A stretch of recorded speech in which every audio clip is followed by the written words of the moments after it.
तर साताऱ्याच्या छत्रपती शाहू महाराज साहित्य नगरीमध्ये आज 99व्या अखिल भारतीय मराठी साहित्य संमेलनाचं उद्घाटन पार पडलं। आज सकाळी मुख्यमंत्री देवेंद्र फडणवीस आणि ज्येष्ठ साहित्यिक मृदुला गर्ग यांच्या उपस्थितीमध्ये उद्घाटन सोहळा पार पडला। यावेळी संमेलनाध्यक्ष विश्वास पाटील, स्वागताध्यक्ष आणि भाजपचे मंत्री शिवेंद्रराजे भोसले यांच्यासह इतर मान्यवर उपस्थित होते।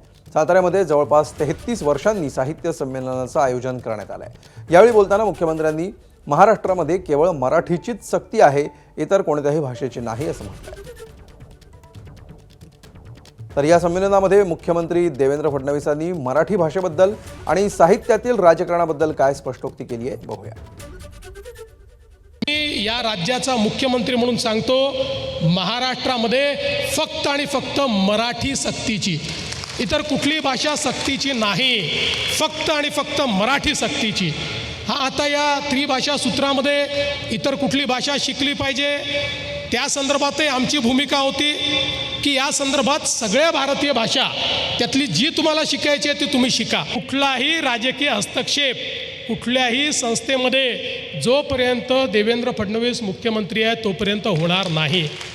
आम्हाला राजकीय हस्तक्षेप साहित्यात करायचा नाही आणि साहित्यिकांनी राजकारणात जरूर यावं, पण साहित्याच्या क्षेत्रात राजकारण आणू नये एवढीच अपेक्षा ही साहित्य क्षेत्राकडनं मी या ठिकाणी करतो।